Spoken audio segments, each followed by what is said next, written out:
Two comrades from Greece are today's guests in Glasny Day. They have participated in workers' protests in Macedonia, and also our members have participated in their political camps in Greece.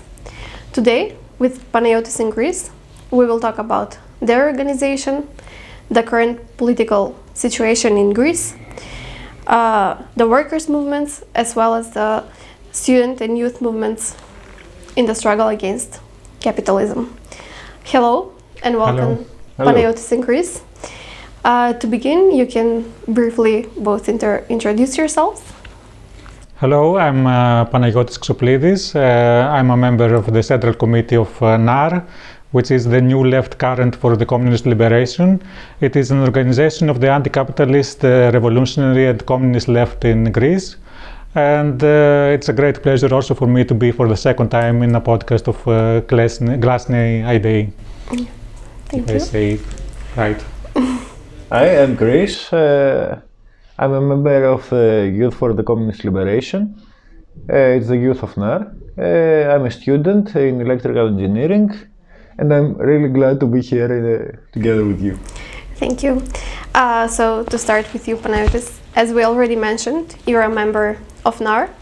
Can you explain what is NAR and what are the organization's values and what kind of activities you partake in your organization?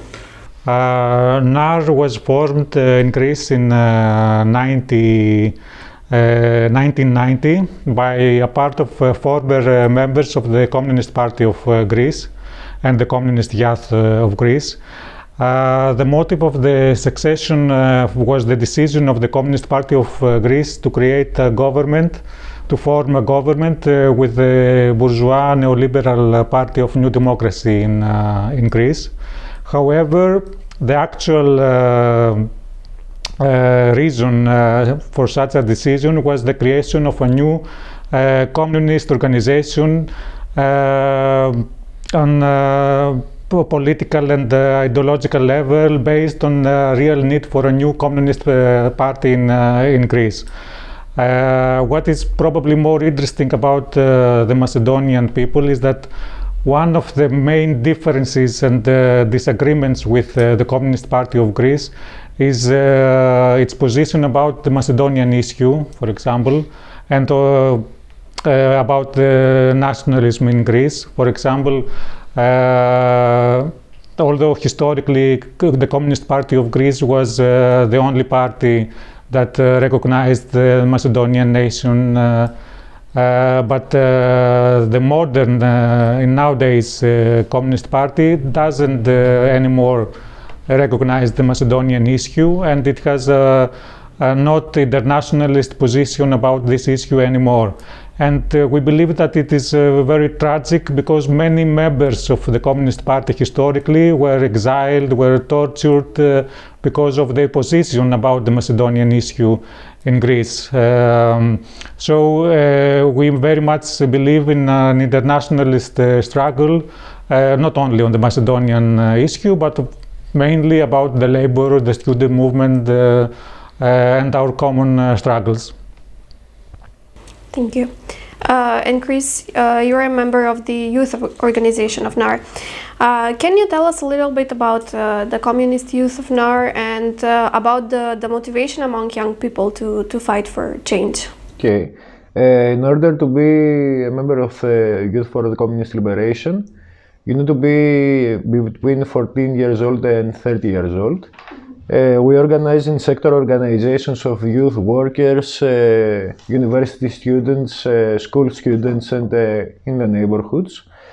And we participate in workers' unions. We have made some unions too, in coalitions of workers. In the universities, we participate in the coalition of EAC, which means Unified Independent Students Movement. We're the third party in the student elections with 20%. And for 30 years we have been in the vanguard of the student actions through the General Assemblies of the students' unions, which has stopped the educational reform of the EU for 30 years. With students' movements, riots and occupations, etc. We also have a coalition in school students called the Rebellious Students. and we have workers' clubs in some neighborhoods of Athens. Generally, in the youth of Greece, no one likes the situation, and the reforms of the past 12 years are showing more and more that capitalism is the problem. Basically, we saw a lot of wealth produced by us, by our parents, the people of Greece and of the world, but people are becoming poorer. We see 3D printers able to build a house in 30 minutes, but the homeless people number is skyrocketing last years. We see artificial skin, and it's not used for surgeries, but it's used for patent experiments and all that stuff. We see the power of the internet and new knowledge, but we also see 40,000 high school students being excluded from universities last year. And in general, we see that we could work for 3 hours and produce what we produced in 8 hours in 1950. But at the same time, we see 27% unemployment, and last year the 8-hour job was abandoned. So we see a lot of potential for humanity, but capitalism doesn't let it grow. That's why we need change and another system, and that's what we fight for. Thank you for the answer. Panayotis, we're currently witnessing a global economic crisis exacerbated by the pandemic and by the war in Ukraine. And without a doubt, the workers in every country in the world are the ones who feel the consequences of it the most, who feel the weight of the inflation on their shoulders. So I want to ask you, what is the situation like in Greece? And is there an organized form of labor movement that arose as a result of the current crisis among the workers? Yes, Greece is living in a continuous economic crisis for more than a decade. Before any other, now it is a global capitalist crisis, and especially after the war in Ukraine. But Greece has experienced a deep crisis from 2010. I guess the people in Macedonia also know what happened with the EU, IMF agreements and the memoranda, and how much in the last decade the living standards of the Greek workers was very much fallen, and there is massive poverty, unemployment, flexible labor conditions. So after this crisis, we had in Greece, as all over the world, of course, the pandemic crisis, and now the energy crisis because of the war in Ukraine and the imperialist antagonism. But the people of Greece have also a very a tradition of workers' labor movements. In 2010 to 2015, there was also a continuous struggle, almost an uprising, with hundreds of thousands of people participating in protest strikes against the Greek parliament, against the memoranda and what was going on with the EU and the IMF. Unfortunately, in the last 5 years, and after the government of Syriza, which was a government in the name of the left, unfortunately, that continued the same neoliberal policies, and they make a new agreement with the IMF and the European Union. So many people in Greece were disappointed, and they were pacified as an activist or a leftist. But nowadays, in the last 1-2 years after the pandemic, we see a new current of strikes and the labor movement. We had some very big strikes in the recent months in Greece. For example, and the most important is that it is a new sector, some new sectors of the economy. For example, we had a strike on the workers on the delivery, the e-food company, which is a new form of labor conditions, more flexible, and it was the first time that we had a strike on this sector. It was very important in Greece. And in Thessaloniki, there is for the last 3 months, there is a big strike in the Malamatina company, which is a big company of wine production in Thessaloniki in Greece. And there is a continuous strike for more than 3 months. And NAR as an organization, of course, tries to participate in all these struggles. It is also a very, we see it as a school of struggles. For example, because in Malamatina strike, the company tries to make to have scabs, they are calling the police forces to protect the company. And even some students, they wake up at 6 in the morning and they participate in together with the workers in the strike and as a solidarity movement. So we hope that Greece is now, and our position and as NAR is to be part of these struggles. Actually, NAR has managed to have a good access to many places of work in Greece. And what we're trying to do is to make a permanent coalition of primary unions. We have elected many dozens of participants in unions in Greece, and we're trying to promote the idea of a permanent independent coalition of primary unions, also against the bureaucratic unions that are controlled by the mainstream parties in Greece. That is our main goal at the moment on the labor struggles in Greece. Thank you. And concerning the situation in Greece, and more specifically in Thessaloniki, recently the students from the University of Thessaloniki organized massive protests against the imposed presence of police on campus. Mainstream media did not cover the events, and we only know about them because we follow workers and students' movements in the region. So can you explain what happened, what is currently happening, and what is the main goal of the students? Yes.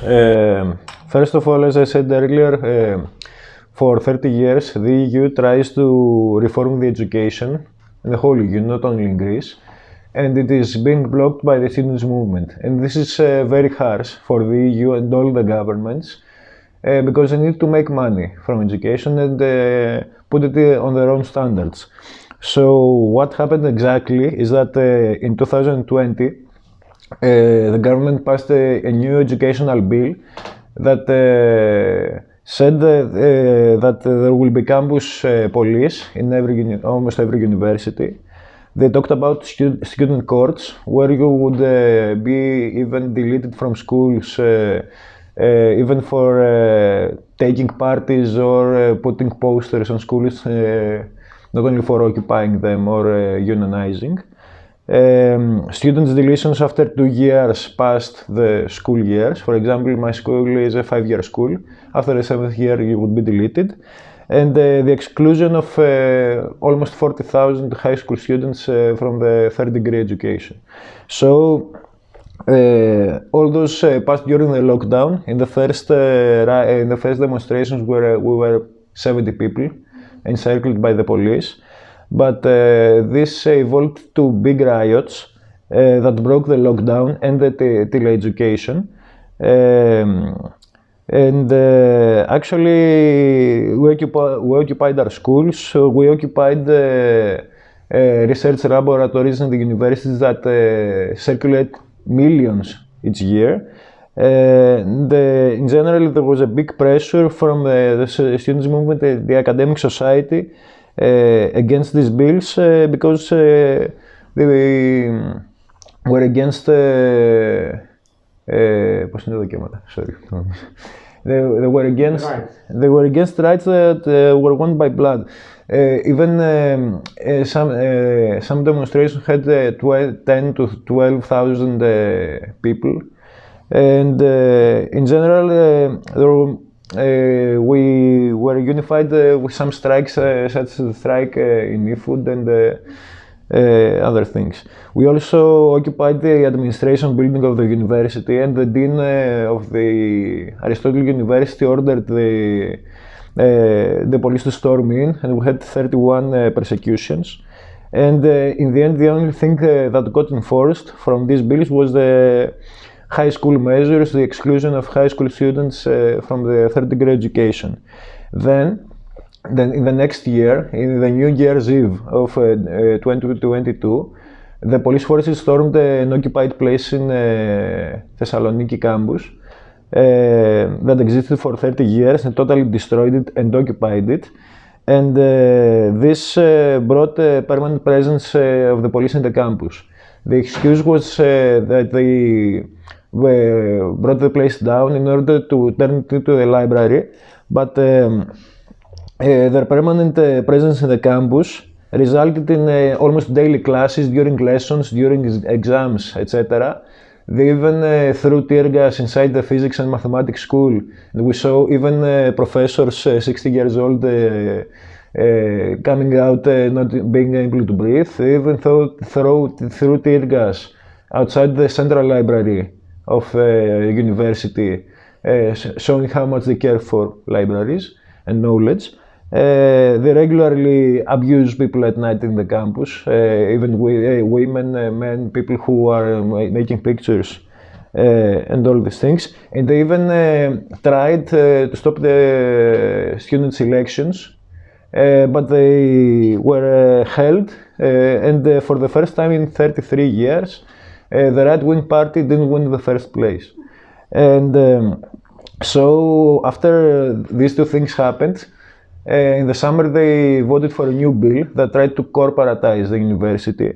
For example, put managers into managing positions of schools, enforce evaluation connected to the state funding that is already cut by 90% in the last 10 years, promote research for the army, for NATO, and for big corporations, and the selling of the student restaurants or even dorms into big corporations and payment for all the services. And as I know, I'm sorry, but people in Greece do not pay for higher education, like it's free. Yes. And in our country we pay for exactly. And in order to be one step ahead, in September, they broke a huge concert in the university campus held by Thanasis Papakonstantinou with 5,000 people, with tear gas and flashbangs. And in those 5,000 people weren't only students, there were people with their children, people with special needs, disabled, and there was only one exit. In the same night, there was a riot trying to reclaim the campus.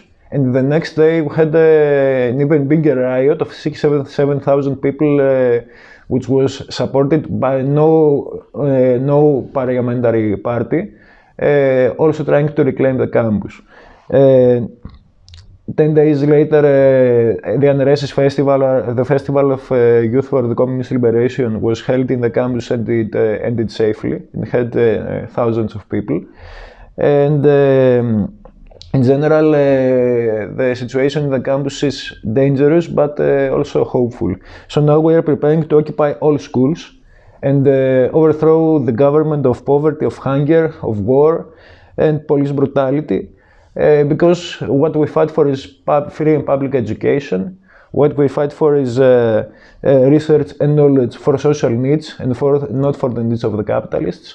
And in order to do this, the plan is to unite with the Malamatina workers that are on strike We also have brought them to university because the university sanctuary in Greece is a place of for all the movements, and together with all the movements, we want to overthrow this government and its policy because we are done. Yes. And we support your struggle, the students and also the workers. And it is very important to talk about these topics because here in Macedonia we do not get news of workers and young people who are struggling to make a change. So thank you for your answers. And the last question is for both of you. What are your international perspectives for the future in relation to class struggle and the fight against capitalism?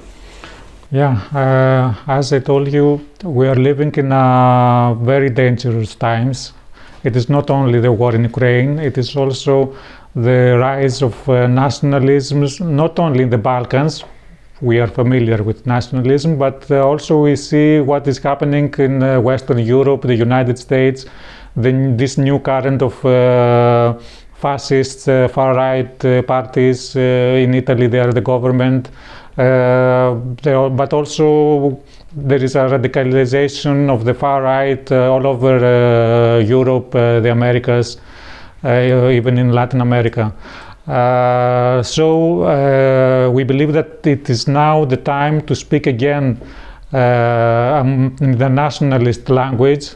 Unfortunately, many parties and organizations, not only in the Balkans, but even in Europe, for example, they have a very, they participate in foreign flags. Some are supporting Russia, some are supporting NATO, and we believe that this is a dangerous position that has nothing to do with workers' struggles and the people's struggles against capitalism as a whole. We cannot choose which is the best imperialist.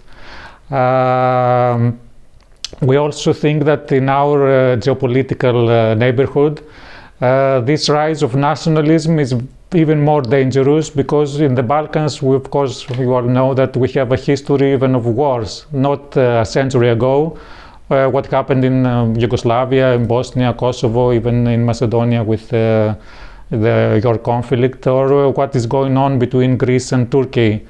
So the danger of a war is not, it's a very, people understand that it's not far away. So if there is no internationalist answer from a left perspective, a communist, socialist answer. So we believe that, and what we are trying to do as an organization in Greece, but we are trying also to promote it internationally, is that the only way to stop the wars, not the war only in Ukraine, but the wars, the nationalism, fascism, is to create a new international current of leftist, socialist, communist organizations, and also not only politically, but on the labor, the student movement. We believe that Thessaloniki from Skopje is just 3 hours away, not even.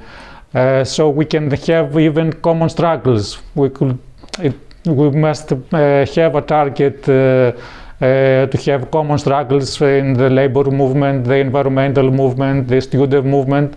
I think it is very much possible, and we can again open the discussion about a new Balkan federation, but of course not a federation of capitalist states. It's a discussion we had in Macedonia and the Balkans a century ago, and we believe that we can open this discussion again for a Balkan federation of not of, as I said, of capitalist states, but from workers, labor movement, and we believe that Greece and Macedonia, Bulgaria, Turkey, people of course have nothing to divide. all this antagonism is very much created by the bourgeois policies and parties.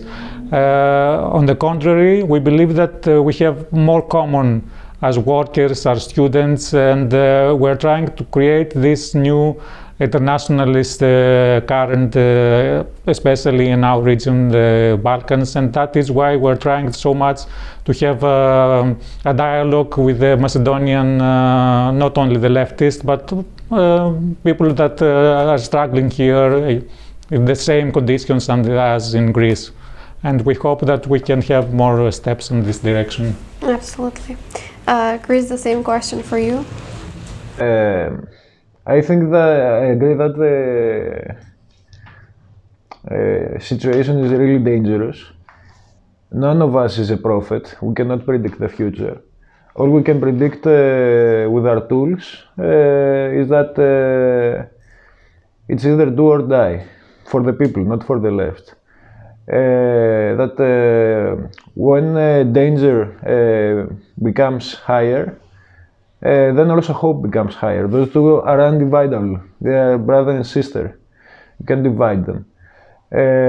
So, in the end, we will choose what the future is.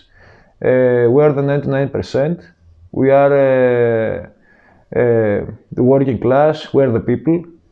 And we make a call for the working class, as Panagiotis said, in all Balkans and in Greece, to choose the way in front, the way of socialism, the way of communism, the way of struggle, because if we don't do it, the bourgeoisie class will keep struggling against us as they do in Greece for many years, and as they do globally, as they will always do globally. I remember when in 2018 the Macedonian issue was at its highest, just before the Prespes agreement. In Greece there was a nationalist rally demonstration of 100,000 people in Thessaloniki against the Prespes agreement with a Greek nationalist view. They didn't want Macedonia to get the name. In the same day, a woman in Vero, which comes from Veropoulos, he's a Greek capitalist owning supermarkets. She was fired because she wanted to see her child, her sixth child. It's up to anyone to choose which side they are on. Yes, absolutely. There are no difference between workers. The workers in every country are the same and they face the same everyday problems. Thank you again for agreeing to be guests in our podcast. And for more content like this, follow the channel Glasny Day on YouTube.